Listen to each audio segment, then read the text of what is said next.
بسم الله الرحمن الرحيم.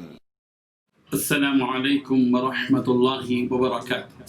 الحمد لله الذي خلق السماوات والأرض وجعل الظلمات والنور والصلاة والسلام على سيد المرسلين محمد وآله وصحبه أجمعين أما بعد. حاضرین و ناظرین، یہ درس نمبر 847 ہے، 847، اور آج سورہ یونس کی 2 آیتوں کی تلاوت اور تشریح کی جائے گی، آیت نمبر 19 اور 20، 19 and 20۔ چلیے سب سے پہلے یہ 2 آیتوں کی تلاوت کرتے ہیں، لفظی ترجمے اور ترجمے کے بعد تشریح کرتے ہیں۔ اعوذ باللہ من الشیطان الرجیم، بسم اللہ الرحمن الرحیم۔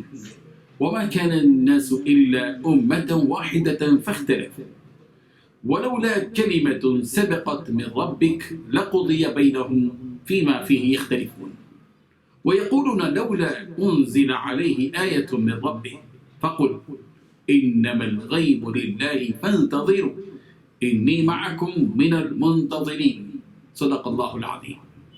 وما كان، اور نہیں تھے، الناس لوگ پہلے، الا مگر، امت واحدہ ایک ہی امت، فاختلفوا پھر انہوں نے اختلاف کیا، ولو اور اگر، لا کلمت ایک بات نہ ہوتی، سبقت جو پہلے سے متعین ہو چکی ہے، من ربک آپ کے رب کی طرف سے، لقضی تو یقیناً فیصلہ کر دیا جاتا، بینہم ان کے درمیان، فیما اس چیز کے بارے میں کہ فیہ جس میں یختلفون وہ اختلاف کر رہے ہیں، ویقولون اور وہ کہتے ہیں، لولا کیوں نہیں، انزل نازل کی گئی، علیہ اس پر آیہ کوئی نشانی، من ربی اس کے رب کی طرف سے، فقل بس آپ کہہ دیجئے، انما الغیب للہ غیب صرف اللہ کے لیے ہے، فانتظروا چنانچہ تم انتظار کرو، انی بے شک میں بھی، معکم تمہارے ساتھ، من المنتظرین انتظار کرنے والوں میں سے۔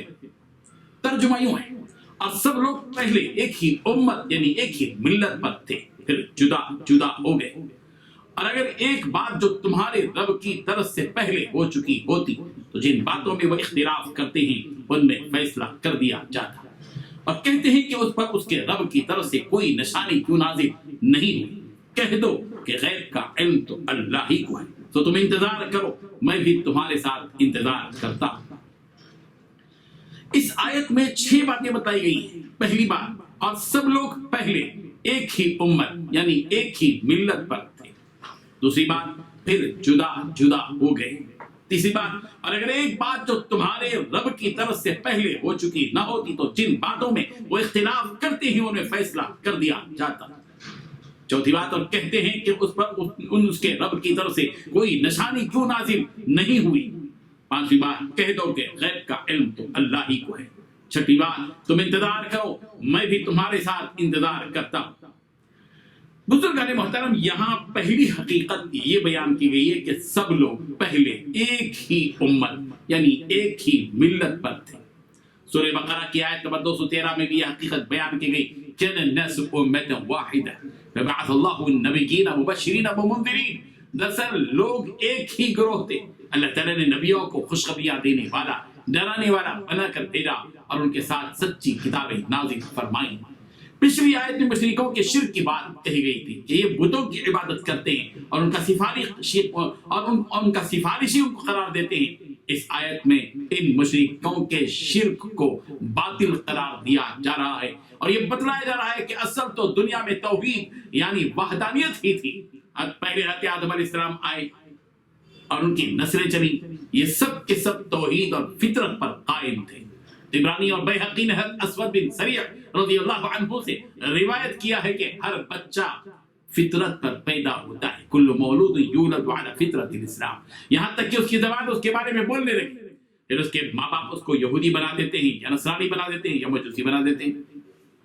یہ حقیقت ہے کہ آدمی فطرت میں کافر نہیں ہوتا بلکہ ماحول اس کو کافر اور مشرک بنا دیتا ہے۔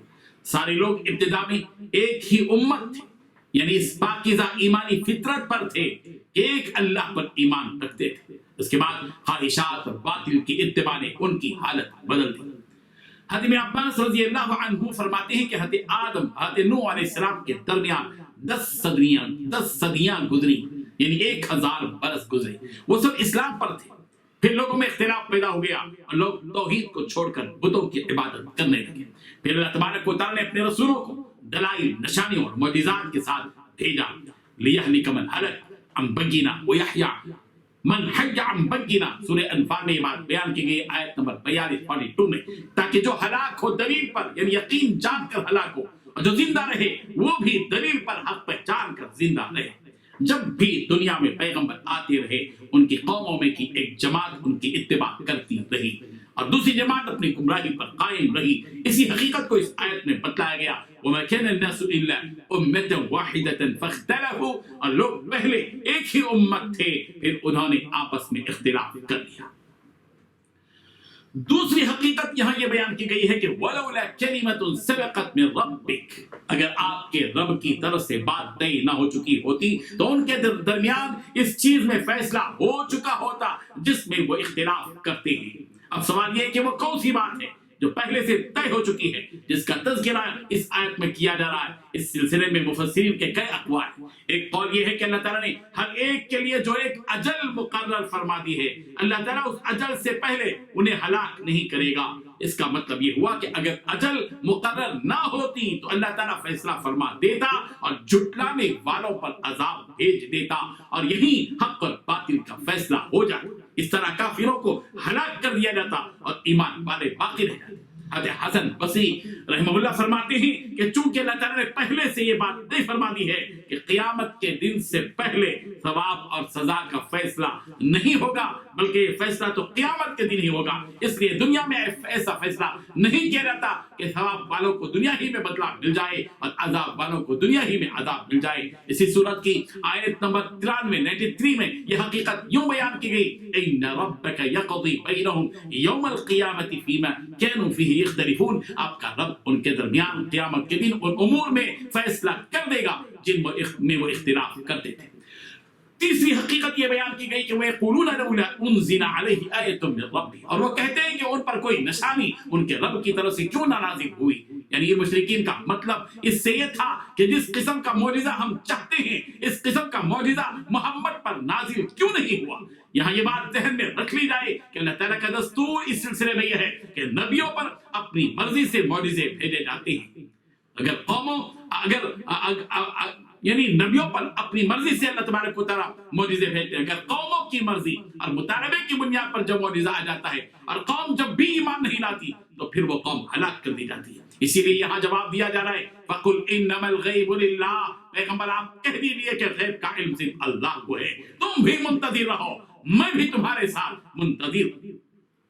حضرت عبداللہ ابن عمر رضی اللہ عنہما سے روایت ہے کہ رسول اللہ صلی اللہ علیہ وسلم نے ارشاد فرمایا کہ غیب کی 5 کنجیاں ہیں جنہیں اللہ تعالیٰ کے سوا کوئی نہیں جانتا. کسی کو نہیں معلوم کہ کل کیا ہونے والا ہے، کوئی نہیں جانتا کہ ماں کے پیٹ میں کیا ہے، کل کیا کرنا ہوگا، اس کا کسی کو علم نہیں. نہ کوئی یہ جانتا ہے کہ اسے موت کس جگہ آئے گی اور نہ کسی کو یہ معلوم کہ بارش کب ہوگی. یہ بخاری کی روایت ہے.